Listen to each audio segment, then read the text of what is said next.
We're live. All right, good day. So you all recovered for lunch. How many people got their Surfaces today? Everyone got to the big 1 hour, 2 hour lineup? 5 hours? I got mine. My feet hurt a bit, but that's okay. So today, my goal is simple. I want to sit there and get you the end of your 96-hour work weeks. We know we have them. We don't like to admit them, but we got it. So I'm going to bring two superheroes up front here. System Center Orchestrator, which is an automation system that's graphically based in Microsoft, and Windows PowerShell, the only scripting technology to have its own theme song ever, because nobody ever wrote a theme song about VBScript, and there's a reason for that. So, with Orchestrator on one side and PowerShell on the other side, consider them like two superheroes. Batman and Superman, Aquaman and whomever. Pick your combination. Each has its own independent capabilities, its own independent strengths. But the two technologies will combine together and give you solutions you didn't have before. Because honestly, nobody wants to have the 96-hour work week. We want to sit there and leverage automation to make it quicker, more efficiently, more stable. Because wouldn't it be nice to have a Saturday off? How about getting home at 5 o'clock on Friday and not having the boss chase you down? So the goal is I'm going to show you the bits and pieces I've showed you about Orchestrator and Windows PowerShell. Independently, they work fairly well. And making PowerShell work in Orchestrator is actually not difficult. But the trick is finding the information online. It's there, but it's not in all one nice little spot. And if you tried learning the techniques from Apollos, that doesn't work anymore because now the engine for Orchestrator is, we're ready for this, PowerShell. So, a quick introduction. For those of you who don't know me, I see a few friendly faces out there, and thank you for supporting me because I'm about to faint. My name is Sean Carney. I'm a Senior Solutions Architect at Systel Technology in Ottawa, Canada. We're a Microsoft Gold partner. I'm also a Microsoft Windows PowerShell MVP, meaning that I live for automation. I'm also a member of STEP and also one of the first ever honorary scripting guys, which means, again, I live for automation. You may also run out in the hallway tomorrow around 11 o'clock, and there's a strange fellow who people can't understand why they never see me and him at the same time. And up on that stage is that my friend, the Batchman. I am not the Batchman. I insist I am not the Batchman. But he's out there somewhere. So let's step forward and think about this for a moment here. For the most part, we probably have a lot more going on our plate each and every day. I mean, it's always been that IT professionals have a lot of work on our plate. But the pile seems to get more difficult. It seems to get larger. It seems to overflow. Where do we start? On top of that, in the old days, you didn't have to deal with compliance so much. So it's no longer that you're providing a process and you've happily created the user. Now you've got to deal with compliance processes. So you have to establish why the user came on board. You can't just simply go in Active Directory, pop him in there when he's done. You have to be able to prove to the auditor why he's there. So we can't just simply run about and do our tasks like we used to do. We now have to find ways to establish why those tasks happen. We have to have more consistent approaches to doing it. And then let's look at the ratio to typical IT pros to developers. I don't have real numbers, but I can tell you that in my one company I worked before, there was one IT pro and there were 7 developers. Okay, and each one of those developers has needs and resources. And then the user to IT pro ratio was like 100 to 1. So we were talking a very busy IT pro, and I don't think my specs are too dissimilar to most environments. There's always more users to IT pros. There's more developers than IT pros. You're busy, and you need a way to get that work done more efficiently. But it's not just about getting it done faster.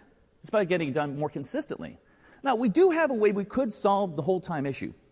I could bring down a black hole and alter the space-time continuum, giving us a 48-hour day. There's some issues with that. We could put in for requests for bionic fingers.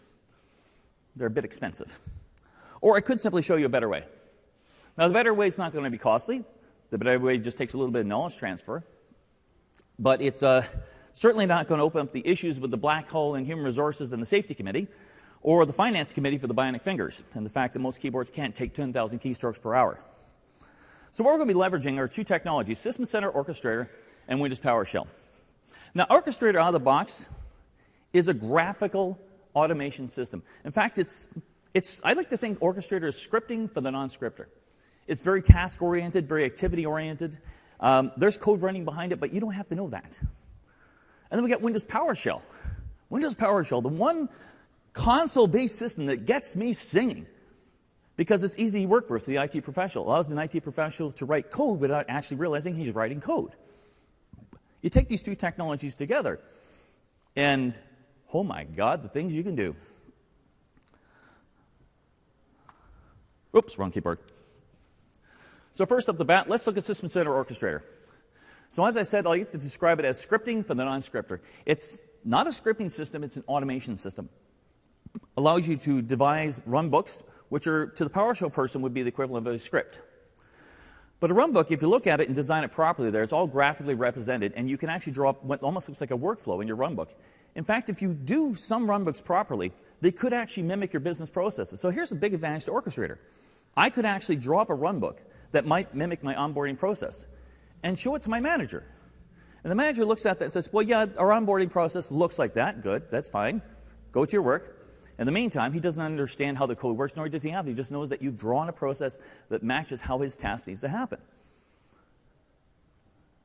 But it's not just simply an environment that Microsoft has built. It's like Windows PowerShell. It's extendable. So System Center Orchestrator out of the box can talk to some services. You can monitor some basic features, do a little WMI. But you can use what's called Orchestrator integration packs to allow Orchestrator to talk to systems outside of itself, including devices from Hewlett-Packard, Dell, Exchange, Active Directory. If there's an integration pack for it, you can extend Orchestrator into that. Make an incredibly powerful system to work with. But again, it's not just tied out of the box that only you get what you get. With System Center Orchestrator, I can take Windows PowerShell scripts. I can put command prompts in there. I can actually run old legacy applications in there. You may have a single-purpose script that actually provides a genetic need in your company and works well. And you're running something in Orchestrator that's doing something too that could just use that one piece. Well, guess what? You can put them in there, consume those availabilities, and populate them back onto the Orchestrator system. So like Orchestrator, like PowerShell, Orchestrator is extendable. It's not tied down. You can tie it up with the integration packs. You extend its capabilities. You can take PowerShell and add to it there and extend its abilities even more. The reason I put PowerShell in the mix is, let's just say you've got an integration pack for Orchestrator and it meets its need. And you'd like to have an integration pack for this particular environment, but you don't have a developer or the vendor hasn't released it yet. But there is a PowerShell module that does that. So you could actually run a PowerShell script within Orchestrator and give yourself the ability to access that system within Orchestrator still without actually have to get the integration pack. Or let's just say you've got a dedicated PowerShell script, like for my case, I actually had an onboarding script. And I'd like to take that onboarding script and tie it into a workflow from Orchestrator. I can actually take the script and, while rewriting the thing, drop it into Orchestrator, consume its abilities, and maybe even have it automatically populate its ticket in Service Manager. And when Service Manager is done, spawn off that PowerShell script that creates my U users, populates my old SQL Server system, creates my OCS users or LINQ users at that time. So if I've got a single-purpose script that works well, there's no reason I can't drop that into Orchestrator and adapt the two systems together. And there's an extra bonus, too. Most people don't realize this. If you have to run VB script, well, I don't see a spot here where it says VB script in Orchestrator, but PowerShell can consume VB script. It can run it. It can even take the values back, and you can actually take that theoretically and republish it back down the bus. So you've got a number of options here just by taking that one little piece of PowerShell and dropping it in. Wrong keyboard again.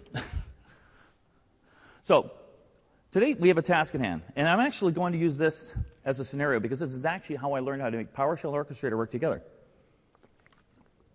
We're actually mimicking a real case scenario. I've changed the names and the positions and details so the innocent are protected, and so is my job. But we're going to sit there and show you a scenario where the client had an onboarding scenario. The old scenario was quite literally, it was slow, it was nasty, it worked. They would have a portal that dropped an email into a mailbox, and the service desk people would watch that mailbox for the new user email. Then they would grab the email and go populate those details into their service desk. Then once they got the details, spawn up the mail to the manager. It was a system that worked, fraught with some issues. The fact that it wasn't completely locked down. Mistakes could happen. People could jump into the cube. But it worked. So what they wanted us to do was to create a new system. But the catch-22 is they want the new system to run parallel to the old. And that way, when the new system came online, you can sit there and establish with the same data going inbound from the portal that here's your tickets in Service Manager now. And they're going to run the same way. So we can actually sit there and build a case to actually produce that through a production server. So our solution was, first off, the old services application, which was, I don't know where they found it from, some horrible beast, was to be phased out. They were going to Service Manager because Service Manager provides ITIL MOF compliance. So now they're getting a good piece out of the equation. Now, our challenge was to sit there and take those old service desk tickets coming into a mailbox, take the data out of them, and bring that data into Service Manager somehow.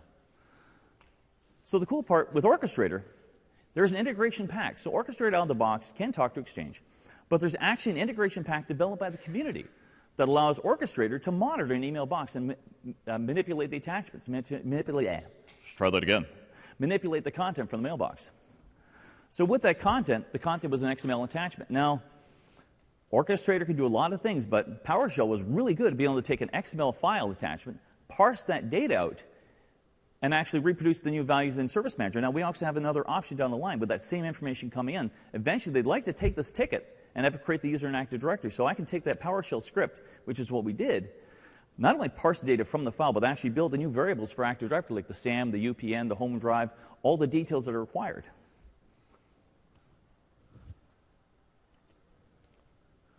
So again, let's take a quick look at Orchestrator.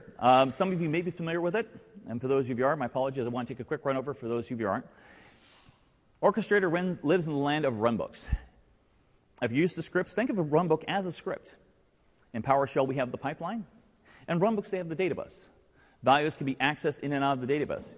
You've got a database connecting your various runbook components, but if you look at a runbook, you're just going to see like various objects connecting to each other. That's your steps. That's your activities. You can filter on those activities if they succeeded successfully or not, or based on certain values.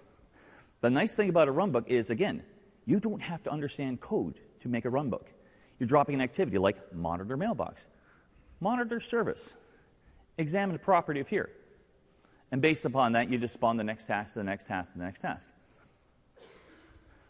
And the nice thing you got in the runbooks, other than the fact that the whole thing runs on Windows PowerShell in the back end, is the fact everything that's on the runbook can be sent within a bus there.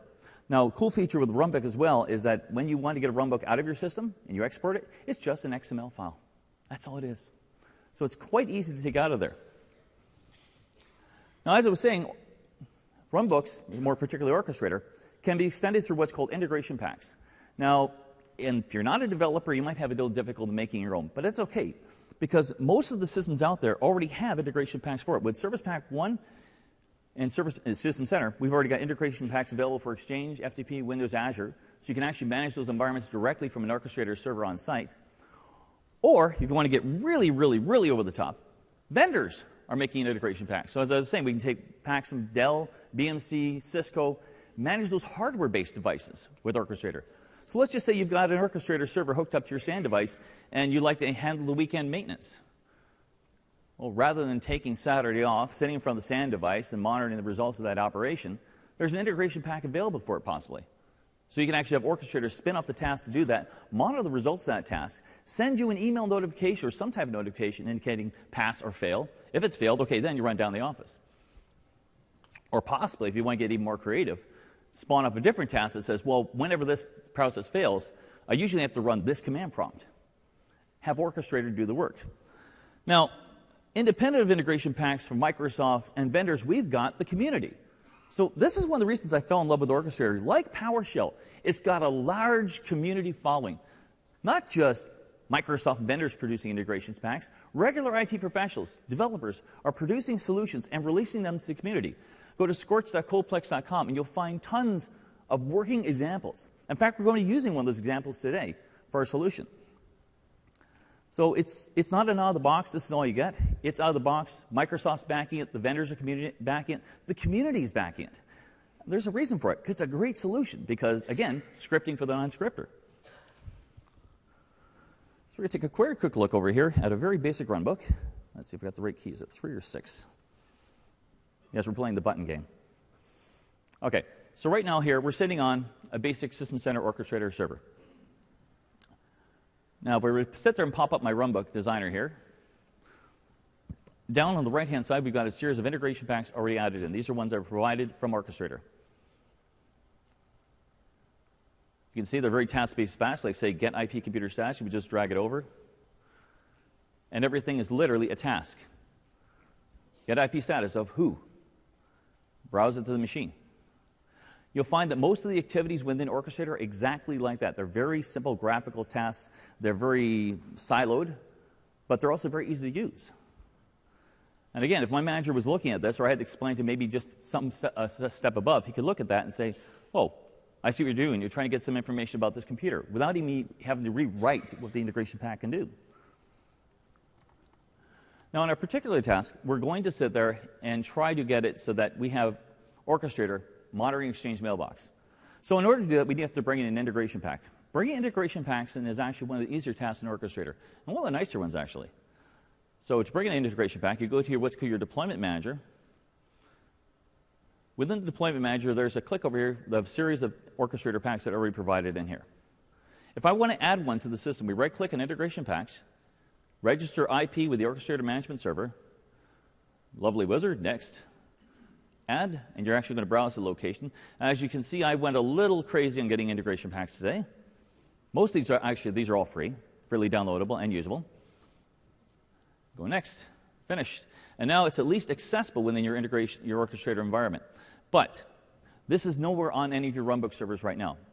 But again, not a hard process. You've made the pack available. If you want to actually put it onto your runbook servers, right-click on the pack in question, deploy IP to runbook server or runbook designer. Now, I've only got the one here today. Check off the one you want. Next. Type in your computer name. Scorch. Next. How about I go add? Next. Now, this is where I really start liking the thought process of Orchestrator. If I want to put the integration pack in, it's already thinking, Sean doesn't want to sit here doing this work tonight. Well, we got to change process. We can't change this Orchestrator server until, say, 9 o'clock on Thursday night. So I could deploy this right now and break or change process and find a little pink slip in my mailbox. Or I can actually sit there and go here and say schedule it. And say on this date and time, I'd like to have this integration pack deployed in my environment after, of course, I filled out the change process. Now, if you go to deploy it straight through, there's going to be two other options. One, push it through and stop all running runbooks before installing the integration packs or hotfixes. So if you have a runbook that depends on a particular version of this one and you're pushing a newer version on there, and that runbook is going to say, oh, cause interruption in your business, again, change window, do it the proper way. But it's going to let you know that if you go to do this, I'm going to do this. It's going to break some things. Or you can just push the pack down there and opt to reboot the server at a later time. Right now, we're just going to simply push it through because this is not a production environment and my job is not on the line. Now, this could take about 60 seconds or 30 seconds, depending on how the demo gods feel today. I practiced on my laptop. I had this entire environment running off an 8-gig laptop, which I've been advised by both my coworkers you should never run it that slow. And they're still grimacing at that. Now, on the 8-gig laptop with that horrible configuration, it took about 5 minutes. In practice, on this one, it's taken about 60 seconds. It's not too bad. Now, the nice part is, when you put the integration pack into the server, let's just say for any reason you couldn't access this console and you had to remove the integration pack off an Orchestrator server. We'll go down to runbook servers, and we see that the newly added pack for the Exchange Mail is now in. But if I had to take it out, if for any reason the automation processes weren't there, it's under Add Remove Programs. Programs, spelled properly, please. And features. If you check under there, you'll notice there's our integration pack. So for any reason I can't use the Orchestrator console to pull it, I can just literally go to Add Remove Programs, right-click, uninstall, or use your WMI queries or whatever your normal process is for uninstalling applications. So it's easy to put in, and it's easy to pull right out. So in our particular runbook here we're going to look at today, our first task is we needed to get this thing monitoring a mailbox. So I've pre-built some of the runbooks here to save us a little trouble. So again, with our runbook here, this is a dead simple runbooks. And you can pretty much tell that this without me explaining code to you what's going on here. We're monitoring a mailbox. We're generating some type of random text. The reason we're generating random text is that long term we might want to take this process and actually have it generate an Active Directory user. So how about the random text for his password? We're going to get the attachments from that mailbox and do something with them. And then once we're done with it, we're going to automatically delete the mail. Now, this is a very simple runbook. You can actually put a lot more complex routines into it there, put a lot more filtration on it. But again, if your manager had to look at this as, okay, I can understand without you explaining code to me what is going on here. Because that's literally what's going on. If you have to deal with the particular options in here, so get attachments, you'll find there's no code here. You're just literally entering your parameters. Save the file where? Access the data from where? There's no C# code. There's no PowerShell script code. It's just pretty much configurable little items, which, again, makes it easy to work with if you're not a scripting user. The other nice part is, although you can simply right-click and say, run that runbook, you can schedule them, too. The scheduling system's built right in. Properties of this runbook. And I can sit there and say, down here, here's my schedule. And you can have all sorts of schedules. Similar to how the task schedule is written up there, you can put them within the runbook system there and schedule for every Saturday afternoon this particular type of runbook should be run. We're not going to schedule this. We're going to leave this in a non-running fashion and step into the wonderful land of PowerShell.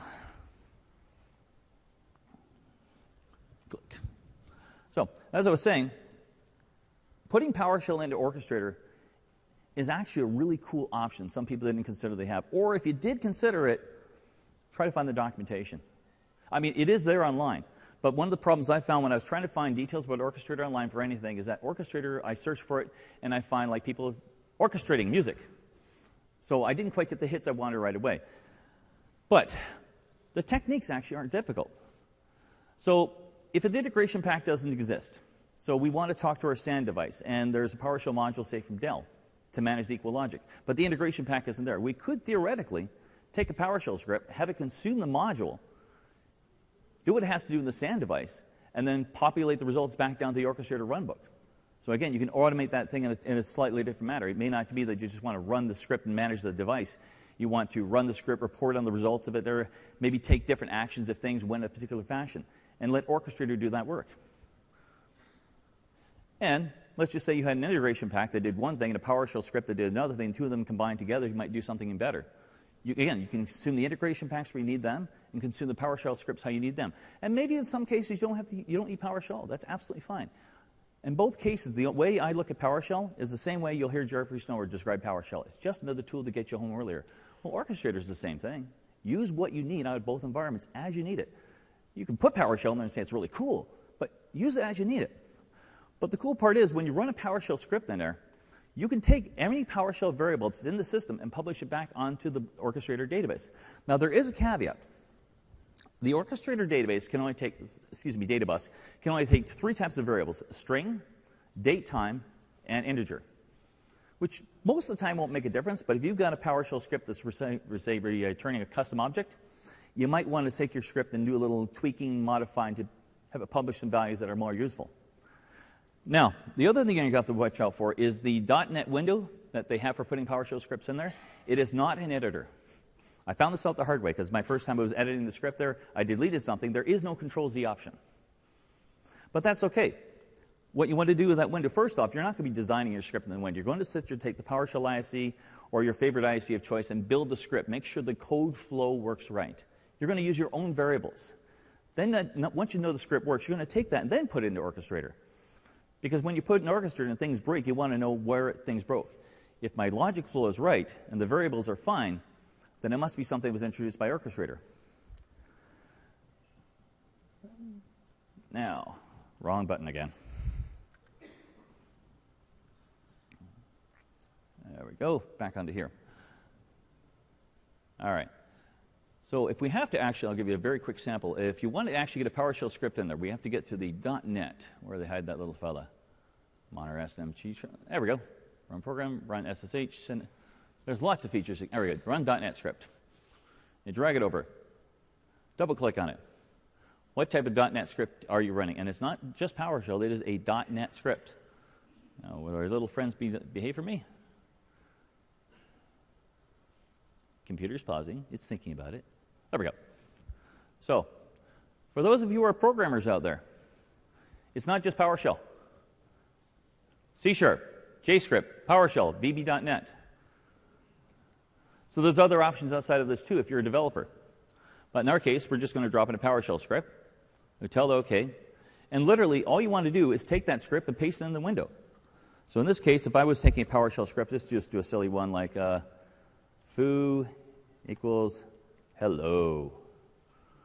It's the world's most basic script. If I want to make sure that after that script runs, the value called foo is sent back on Orchestrator, I nearly need to go down to the Orchestrator, escape, there we go, publish data, and add in the name of the variable. So if the PowerShell variable name was called foo, take the $ off of it. There's my name of my variable, foo.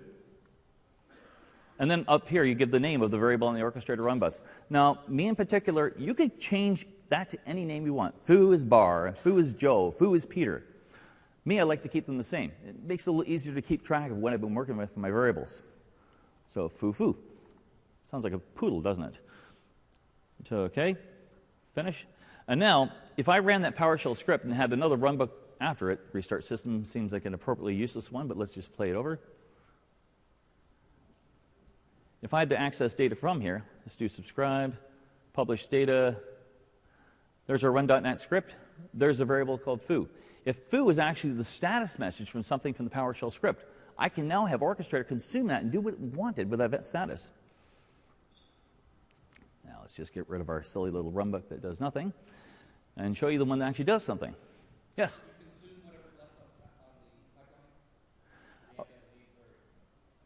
Okay. The answer is consume what is ever left on the pipeline. So the correct answer is whatever you publish, you have to explicitly publish the variable to the orchestrator from PowerShell, and then it's available. If it's not, it's just a magic wasteland of nothingness. So and that's the other catch-22. Well, I wouldn't quite say it's catch-22. You have to deliberately publish what you want to be seen on the run bus, which actually isn't a bad idea, because if you had a PowerShell script that had 25 variables and you only needed one, do you want to clutter the run bus with all that information you don't need? No. So the drawback is if you did have 25 variables, which I actually did for my project, it's a very slow, meticulous process. But it's also, you're being very slow, meticulous, and careful. Can you pass an array? The answer to that is probably not, because again, well, actually, it's an interesting catch-22. It can pass a string, it can pass integer, it can pass date time. I haven't actually tried the one with an array yet, but I've seen some interesting results because the monitor mailbox we're playing with now, technically, if I receive 5 or 6 emails, what Orchestrator did inside the runbook is it took it as an array and split it and re-looped it 4 or 5 times. So the interesting thing is I'll have to try that. Ping me later and I will try that at the office, because technically an array that's a string is still an array that's still a string. So there's no rule saying that. But it would depend on the other side of Orchestrator if Orchestrator can consume it as an array. If it can't, then you've got to break it down into smaller pieces. But that's all programming. That troublemaker from Ottawa, yes.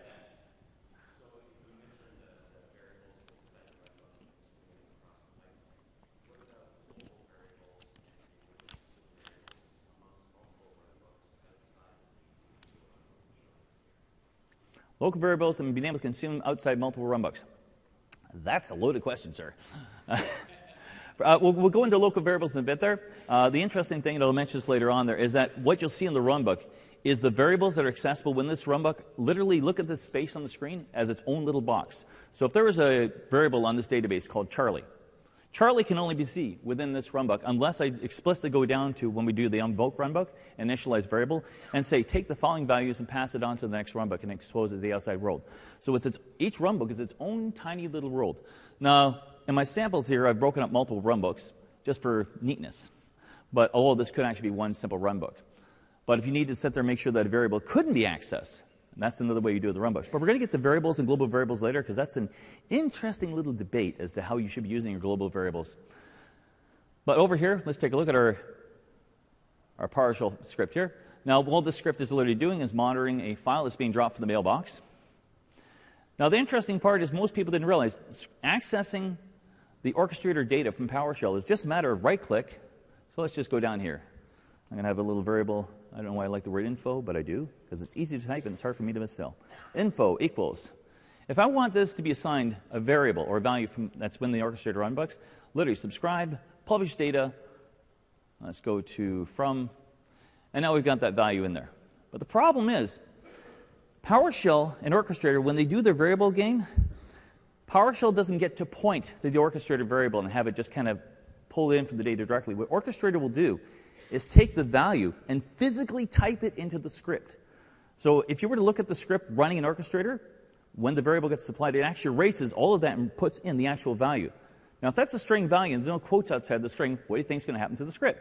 It's not going to like that. So you got to be aware that when it puts it literally takes the content, goes typey, typey, typey, typey, typey.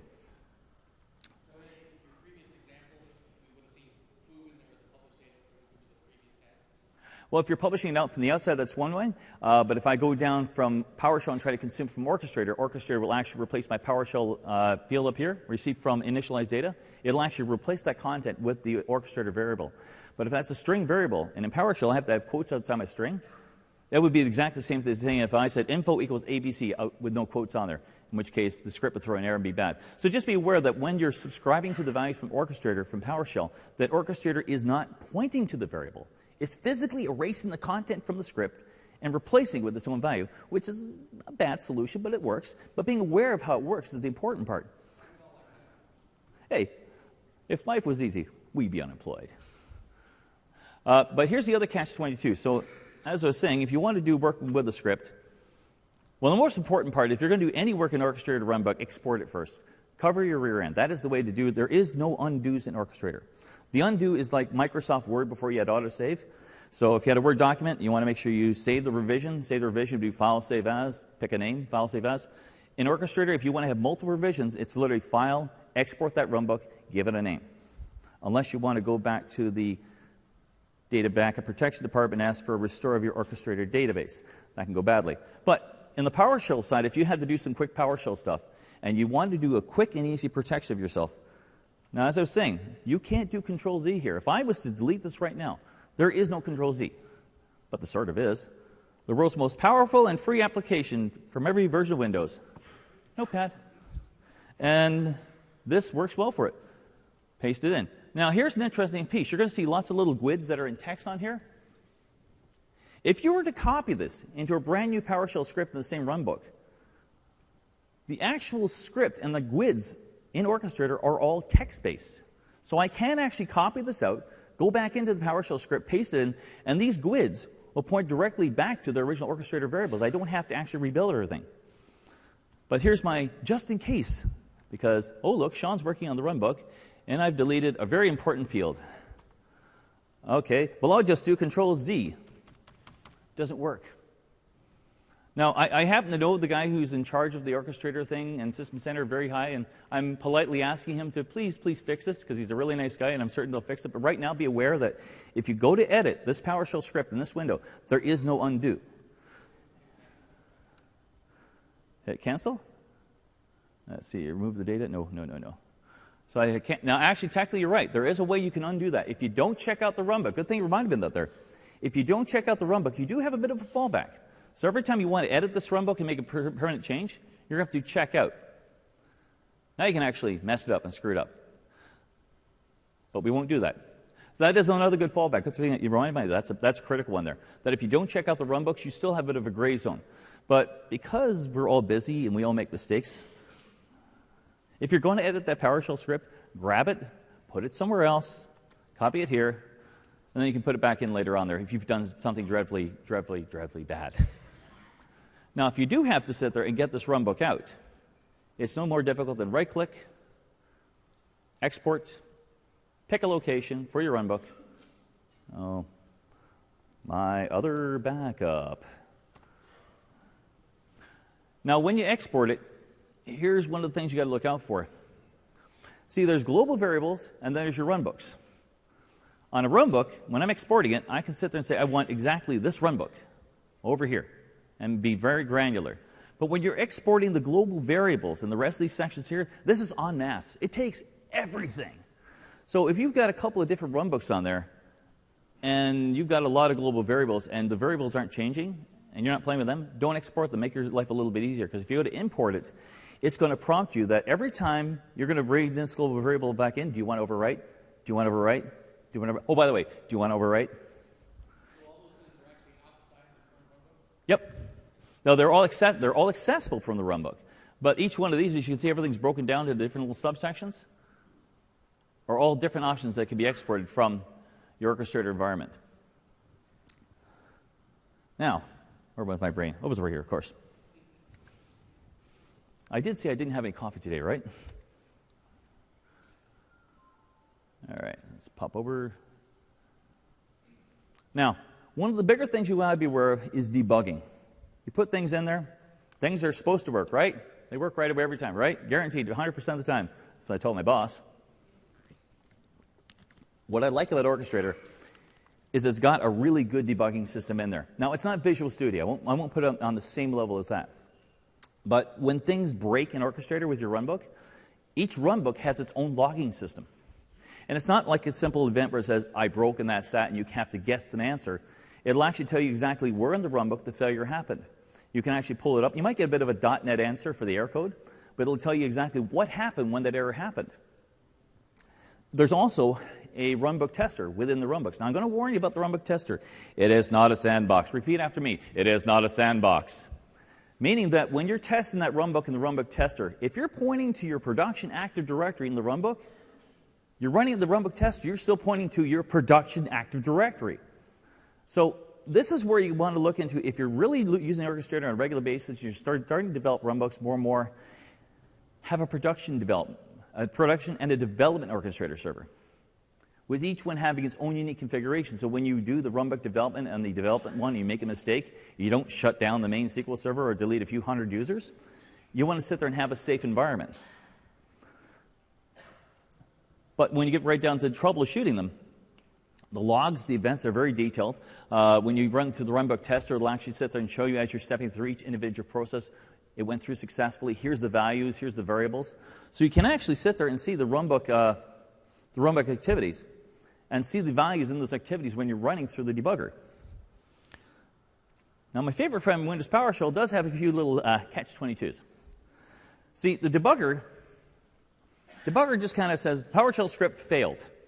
And it might give you a generic error, but it doesn't tell you which line the script failed in or how it failed in. So we go back to the first statement. With Windows PowerShell, you're building the script that's going to be an Orchestrator, build it, and make sure the logic of the script works. Take your PowerShell ISC, put the values in there in your test environment.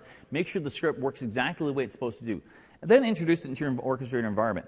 You might even want to just simply run the script as is within the Orchestrator environment with no values to see what it does. Odds are it'll just work. And then start plugging in your Orchestrator values. Now, if the Orchestrator values start breaking the script, there's your catch-22. You want to find out how to do that. But you can't. So with Windows PowerShell, we still got what? You can write it directly to the event log if you want. Take the variables that you're questioning. So at the very beginning of the script, you've got a thing called file name. And file name you think is the one that's giving a null value. Well, what you can do is literally take file name, pipe it into an export CLI XML in PowerShell, and get the value and put it as a file. Now, as a CLI XML format, you can import that back in the PowerShell later on in the outside world and see, was it a null value, or possibly I'm getting a full array of information that shouldn't require, in which case I'm spotting some errors. Or you can do some dead simple things. Take the variable, use add content, write it to a text file. So the catch-22 is, in the meantime, the debugging with Orchestrator and PowerShell is very simplistic. It hits the script goes kaboom, and it doesn't really tell you much other than the script went kaboom, and here's the generic PowerShell error. Flip back over to here. Take a very quick look at a little debugging. So let's take a quick look at the next rendition of our runbook there. So I've actually gone so far as to have the runbook down where it actually could sit there and take the XML data and create a ticket and service manager. But I'll be honest, I broke my runbook. I had a little too much coffee the other day, and I'm having some problems with it.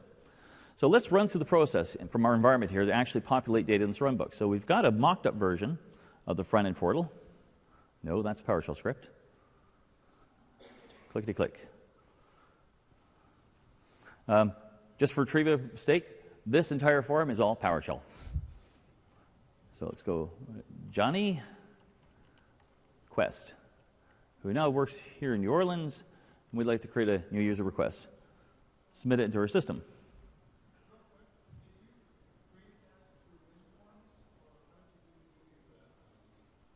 How was the form created? I believe it was Sapien Primal Forms. Free Community Edition. So let's log in and verify that the actual content came over.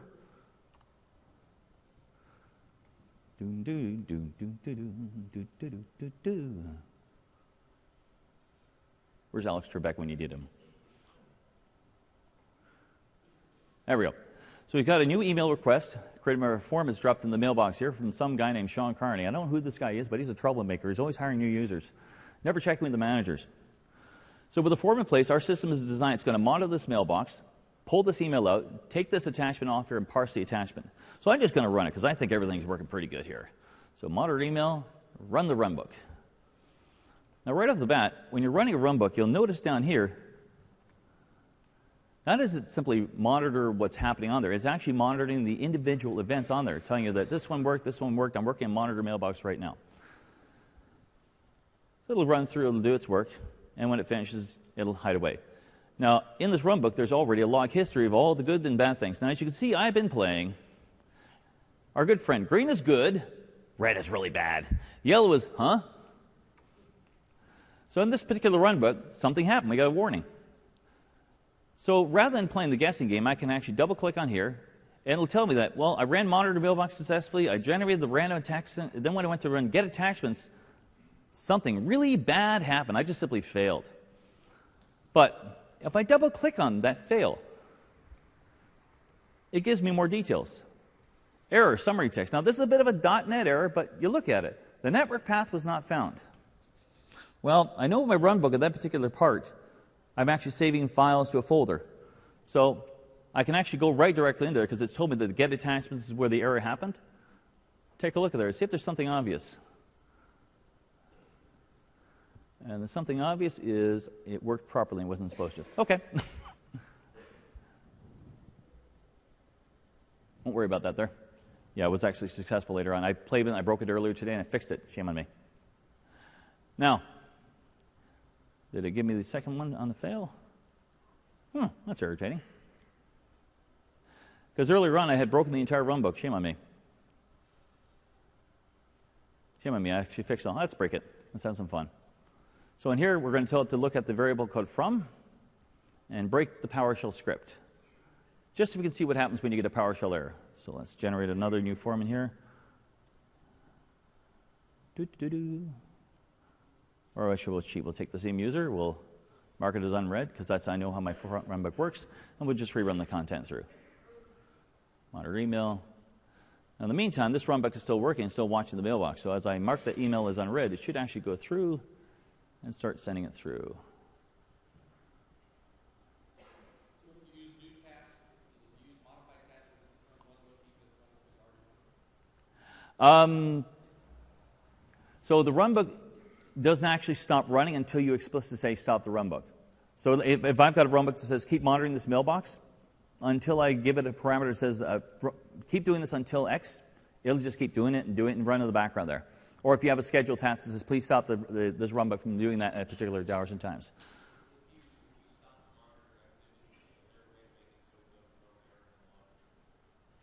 Sorry, try it again?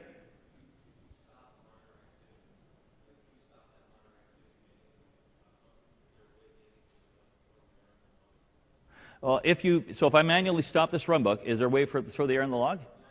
Oh, sorry.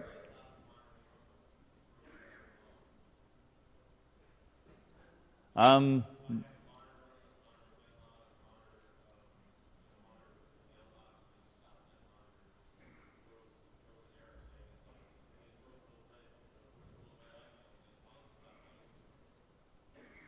I know if I stop the runbook and abort this process, it will log that in the history as well. That'll be an example of a red one where I've aborted the monitor process without actually shutting it down properly. Yeah, so it will log if somebody goes into your runbook system and says shut down this process, it will log that as well. Mm-hmm. That's correct. Ah.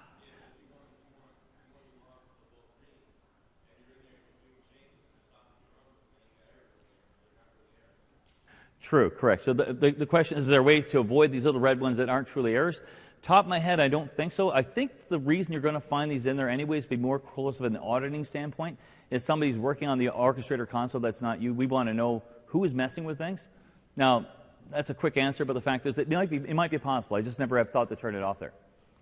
But ping me later. I'll look at that because I'm kind of curious to that because you're right. That's not truly an error. That's more of a something happened, not necessarily a bad thing to send the SCOM server down running online there. Could you have stopped the task instead of the whole runbook? I believe at this point with the runbook, it's stopped the runbook, and it literally puts brakes on all the subtasks. Now, the cool part is apparently PowerShell is down here somewhere, so imagine there's some magical way to actually tweak the thing to get it to do that. But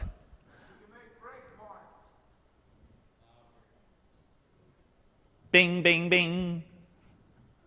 Winner.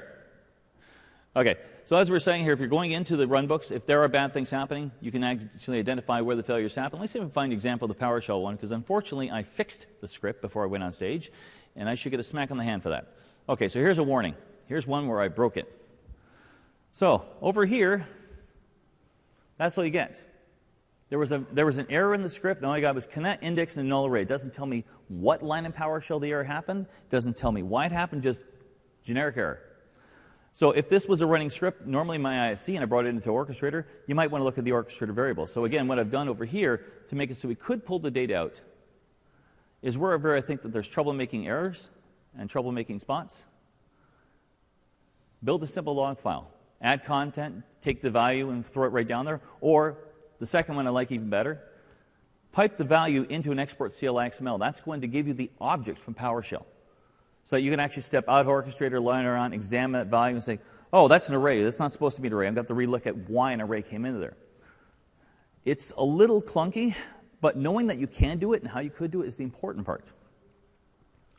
But of course, the first part is make sure the script works before you put it in Orchestrator, because randomly typing stuff in a .NET console is just not a good idea. But incredibly, incredibly good details for debugging on there. Now, I'm going to go into what I call good practices. I won't call these best practices, because best practices really, I think, are more like a ratified process. Everyone has agreed that this is the way it should be. But I'll show you some things I ran across in using Orchestrator and PowerShell, and particularly Orchestrator. So you've got your global variables. Here's the catch-22 with the global variable. Remember I was saying when you export that runbook, it takes all the global variables out and puts them out in there? What if the particular detail in your script doesn't require anything to be accessed only except for that script? You can create local variables. So let's just say I had a runbook that has data that's actually unique to that runbook. Do I want it accessed by all runbooks or just one? Keep it accessible to the one runbook. What that means is if you take that runbook out and export it, have to bring it into a new environment, the content is local to that runbook. The other catch-22 you're going to have is when you start trying to create a development and production of the same runbook. So if you've got that runbook, and you only have one Orchestrator server, and you bring it back in as a second runbook, it's got the same variables, the same configuration. If it's running the global variables, no matter what you do, you're going to have the exact same configuration for your development and your production. But if you use local variables within these runbooks, what you can do then is the data that's unique to that runbook, I can go in there and edit the configuration for my development runbook and my production runbook. The better scenario is actually have a development orchestrator and a production orchestrator server pointing to totally different configurations. One of the things you want to look out for, though, is, has anyone heard of the term of validated environment? I ran into that when I worked at McKesson. Validated, there's lots of people describing what it is, but really every little thing, right down to the name of things you did in the development and the test, you do in the production. So with Orchestrator, if you're running a development orchestrator and a production server, make sure your global variables are the exact same names, and your local variables are the exact same names. Now, the content inside can be different. So let's just say on my development server, I have a configuration global variable pointing to the Active Directory for development. The name can still be called domain controller. On the production side, it's still called domain controller, but it's pointing to the DC server that's production. The key part is when you export those runbooks and bring them to the other side, if the names don't line up, your runbooks actually break. They're very specific on their naming conventions. But if the names are the same, they'll work. You can have totally different configurations. That's absolutely fine. But the naming has to match up. Yes, my other little friend. So there are scenarios where you're going to have Orchestrator on a runbook server, and the runbook server may have access to a device or a resource that's only dedicated to that server. A perfect example, a SAN, maybe DPM, and you have Orchestrator working with DPM to monitor the hard disk data, some specific detail to that. So you can tell Orchestrator to launch a runbook on a very specific runbook server. The catch to that is don't type the name of the server in the field. It'll work. But again, we're going back to our development production scenario. If you have the exact same name for the runbook server on the development server for that particular runbook, and you export and bring it on to the production server, it's still pointing to the same name. what you'll want to do is you can do this, and this is really nice, put a variable in there. So if you have to have that runbook being called up, assign the name of this runbook server to a variable. Could be local, could be global, doesn't matter. And have the pointer subscribe to that. Now the end result is when you go from, again, to your development environment to your production environment, you're not breaking configurations. You're just simply saying, go to this specific server that's defined here. There's a few other things I've run across, but those are the big ones I stuck out because when I had to sit there and go from the client's development environment to our production environment, everything kept breaking until I sat there and looked at it. So, well, he calls it development DC. This one calls it production DC. Why don't I just call it DC? Hey, look, it suddenly starts working. Things had to line up, and that's the magic part to it. So we'll take a quick little look over here at some examples of some good and bad and nasty practices. Now, so there's a quick example of working with local variables. So if you have to create local variables, first of all, it's all PowerShell. We showed that before there. So you literally launch a PowerShell script, define the variable, and just republish it. That's actually technically a local variable. It is also presently, at least to the best of my knowledge, the only way to create a local variable in Orchestrator. The advantage to that local variable is that this one here, that's called today, if I republish it onto this runbook, stays within this runbook. So if I have another runbook down the system that was a development system, let's just say this was the domain controller value, and I had two runbooks with the same configuration. I could actually go into here and edit this value to point to the development on one side, production on the other side. Yes, I can. So published data, this may have a few things. So begin date, file name. Those are accessible. You got it. I don't know if they're technically local variables, but they're variables that are accessible just to this runbook. They can't be seen outside this runbook. I can explicitly go back and publish the data off later on, but they're isolated to this runbook. So again, if this content, this information was unique to this environment, there's no sense putting it as a global variable, because that means when you go to export that runbook, if it's a global variable, that means every time you export that runbook, you have to get all of the global content. And if all of the global content is not relevant to your runbook, or every time you import the runbook, you have to look out and say, remember, don't click yes here, don't click yes here, don't click yes here. Keep it as clean as possible. What should be on your global variables should literally be only what is truly common to all systems. For example, how about the name of the runbook server? So we're given an example where we're going to launch a runbook on a dedicated resource. So let's go create ticket. Let's pretend that this runbook is on a brand new server called EOT DPM, just for picking fun. If I was to run this right now, and I had that as a runbook server, it would work. If, however, this was a development environment, and I export this runbook out and import it in my production environment, I have to make sure I go back in there and manually edit that information. Or I can do this. I can define a variable, and I use the global this time. It could just as well be local. But I can define a variable that says special runbook server, or whatever name you want to go, happens to be this server, EOT SAN. Enter. Now that it's a value, if I export that runbook and I have the exact same value on the production server, when I import it in, it's going to still work. I just have to make sure the production side is pointing to the correct location. So again, we're back down to use variables whenever you can, use the global stuff whenever you can, do what you can to avoid the runbooks breaking. They usually won't break, but when you go from production to development, if you go from one runbook server to another runbook server that has slightly different configurations, if everything doesn't match up, things break. The other one that's going to break your runbooks, actually, is going to be your integration packs. And it's not so much that they're going to break them, but if it's expecting an integration pack, say from Exchange, and you're at version 4.5 when the runbook is exported, and you go into a new runbook servers that say 4.3, you might get a pretty little error like this one. Come on, where's my pretty little error? Okay, it's my little friend here with the question mark. We'll call him the Riddler. So he's an actual activity in Orchestrator, but the integration pack that contains the object for that activity isn't there anymore. So he doesn't quite know what to do with himself.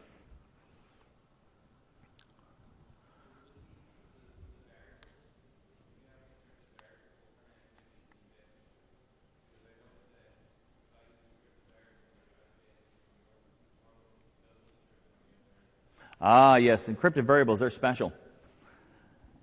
So you're trying to pass encrypted variables, that's a little more difficult. And that's maybe one of the special cases where you do actually have to use a global variable. But there's a couple options too with that. But yeah, that goes back down to even with PowerShell, you can only pass down string, date, time, integer. That may fall into the same subject.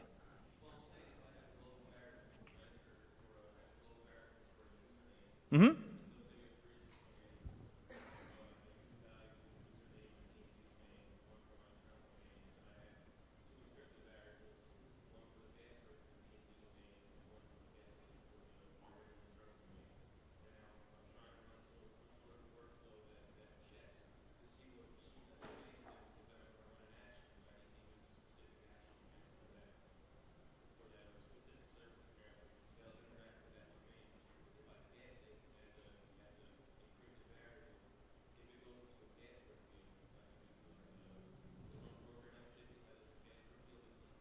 Mm-hmm.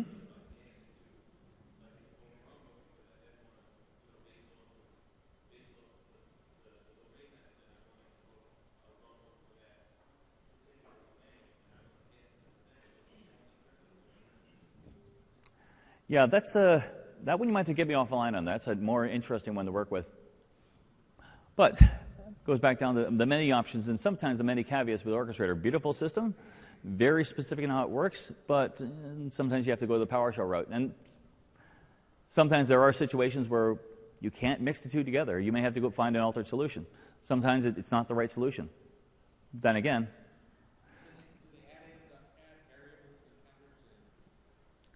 so you mean the Orchestrator integration packs? Well, in some cases, there are some counters down here. So you can actually have the thing work on its own individual counters. You can actually, and again, those are more global again. So if your book needs them and needs access to global, you can create them there. But it goes back down to the, when you go to export, it's going to take all of them.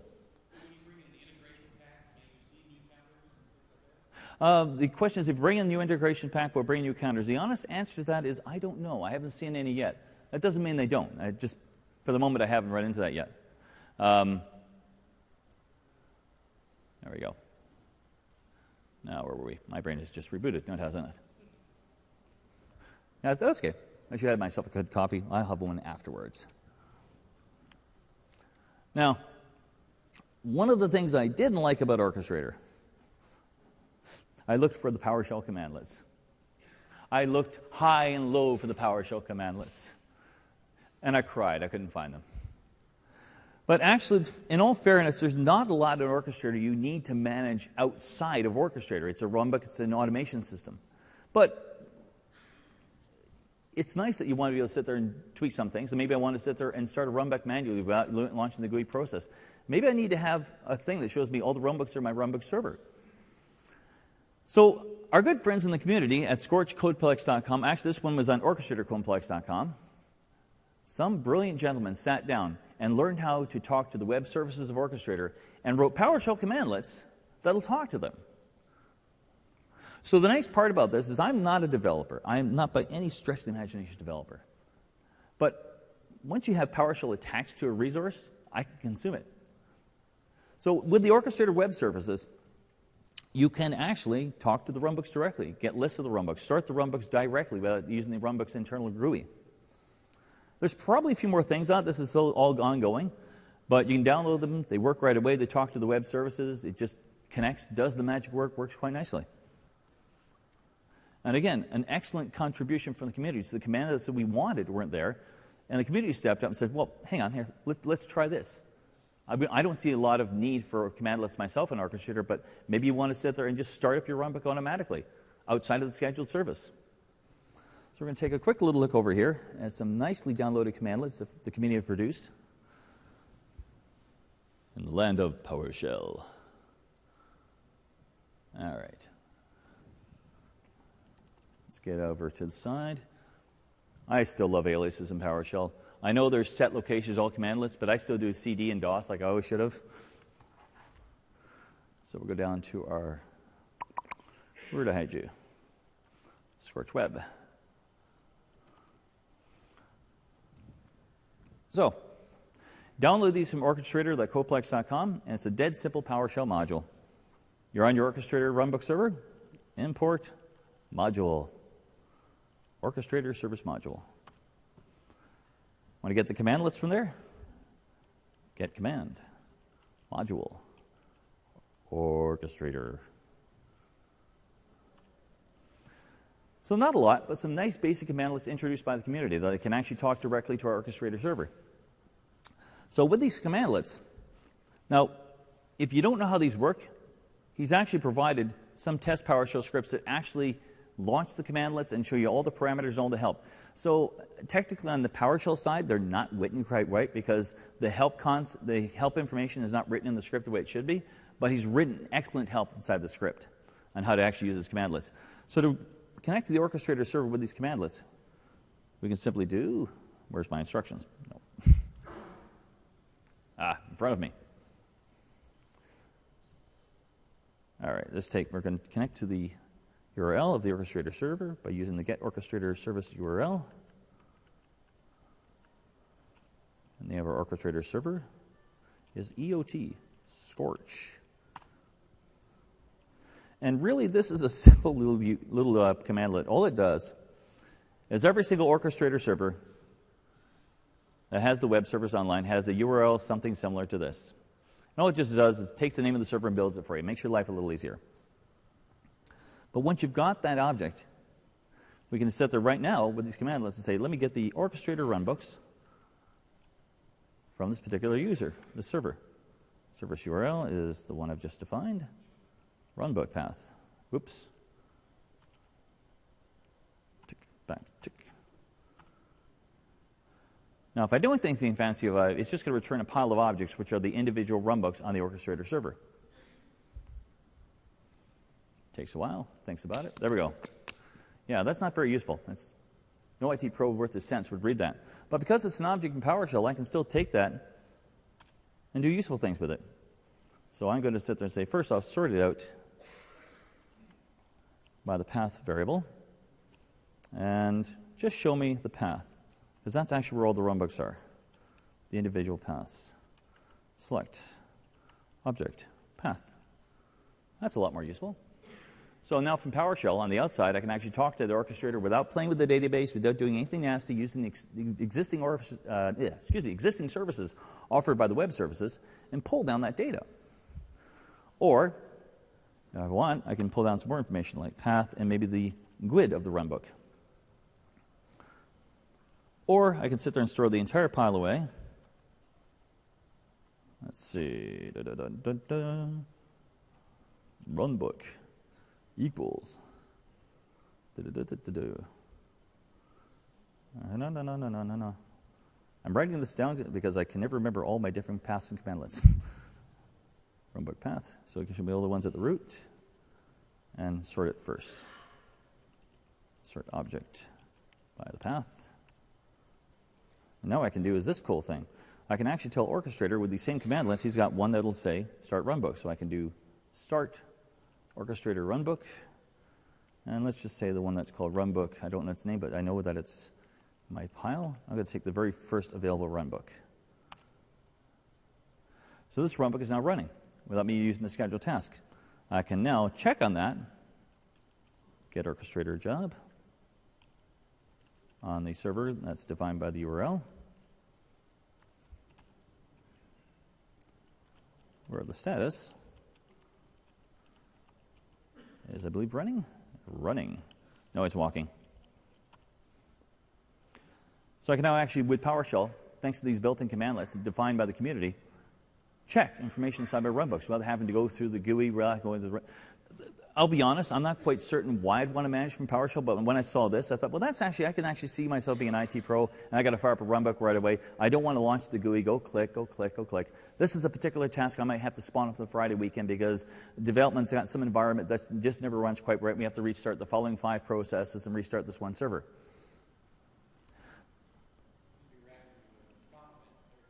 And that's the other part. Once you get, good thing you mentioned SCOM here. Orchestrator is System Center. All of the System Center products work together as one happy family.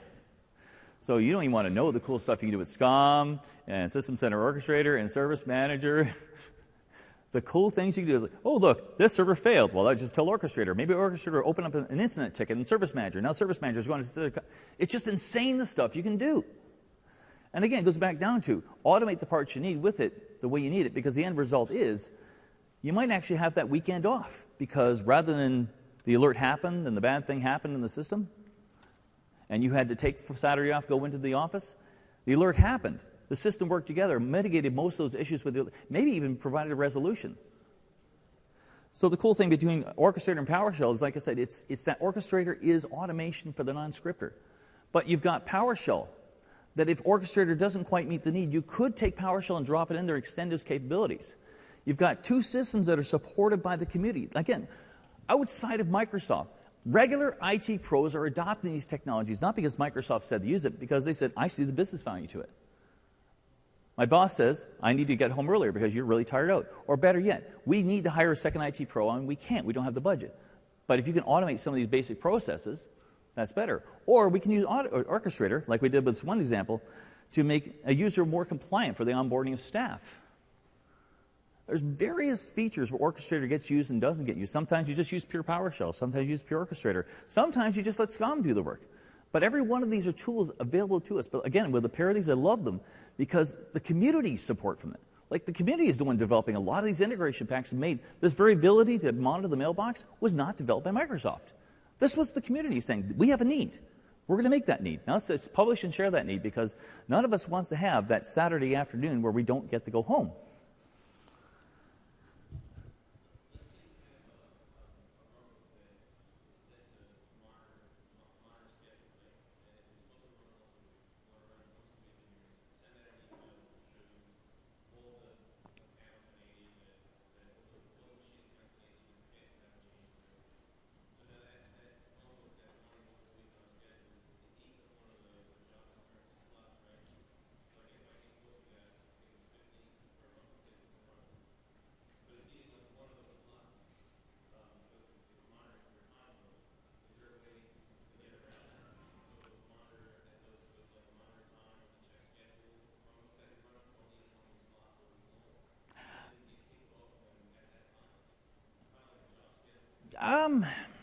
Haven't played with that part too much there. The flip side is if you had to actually manually shut down the runbook externally, you could use these same PowerShell commandlets. The ones that start that, there's also one that stops it too.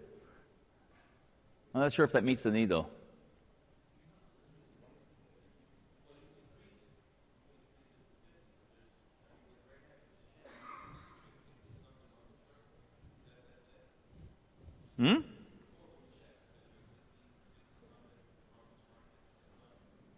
Oh, no, that was the total runbooks available in the system. They weren't all operational. That's okay. Yeah, that would be nice to have 16 run at the same time. Lots of the guys running and doing the work there. No, that's simply all that commandlet did is that access the list of runbooks that are available within Orchestrator and pull them down. And once you've got the runbooks and their GUID names, you can actually access the properties of those runbooks, trigger the starts, trigger the stops outside of the GUI.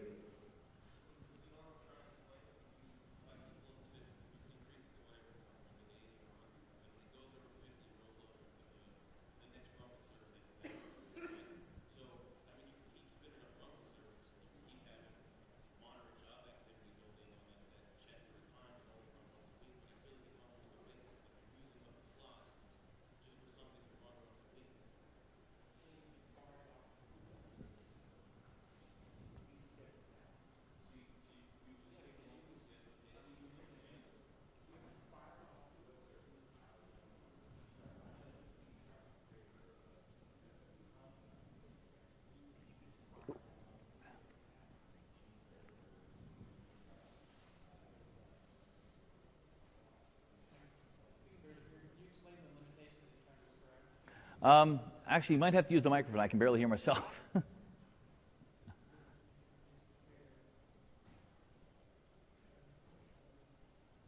Yeah, if you want to grab the mic, it's really, I can't hear it, sorry. If you want, or if you want, just catch me offside there. We'll see if we can go it over for you. No problem there. But, so we got two great technologies. They go great together. They're Superman, Aquaman. They're cheese and crackers, whatever you want to call them.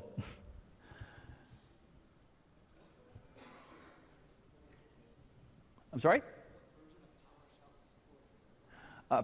For the support level, I don't know if I can comment on that, but I do know that presently Orchestrator will consume the local PowerShell environment when it's running PowerShell. So it's not creating PowerShell version 2 in a version 3 environment. It's actually, so in the case of Server 2012, I've got Orchestrator Service Pack 1 running on Server 2012, so technically PowerShell version 3. And if you ran it on an older server, and you can put Orchestrator on the older server. Whatever version is available to it is exactly what it's consuming. So with Service Pack 1, I don't know if I could put Orchestrator down on Server 2008 R2, so I would say Server 2012, PowerShell v3, which means you also get workflows. Now, there's actually a few sessions I'm going to put up the screen that you really want to get your hands on. I believe they've already happened in the past. There's two great ones in Orchestrator, literally Crash Course and Integration Packs on Crash Course and Orchestrator itself. So if anything I said wasn't quite good enough to get you going, these two will get you going with Orchestrator. And for Windows PowerShell, Jeffrey Snover, the very architect of Windows PowerShell, has done a session at TechEd. Literally, Windows PowerShell Unplugged. It is literally the release the Kraken of Windows PowerShell sessions. Between the three of these, this will get you in places I couldn't even imagine getting you to. If you're trying to catch me again, I will be outside over at the Scripting Guys booth most likely. You may also find my good friend the Batchman tomorrow at 11 o'clock. I'll be wandering around. You'll see me with the funny little Tilly hat. No, I am not Rick Claus. We've got a few more resources out here. As you've heard, rumor has it there's apparently a new server coming up from Microsoft. So the data ship and the evaluation bits, download these bits from both that and Server 2012 R2 preview are coming out. Our magic pile of resources, but most importantly, don't forget those evaluations. The evaluations help Microsoft because Sean talked too fast. It wasn't quite the right content. It was give them the feedback. That's how we improve these sessions. That's how it gets the session for what you need. And what the heck, fill it out anyways. You got a chance to win prizes. Give me the feedback, negative and positive. Let's make this right for you. We've got a few minutes here before the magic red light kicks in and the big water bomb drops on me. So, any more questions? We're all good to go.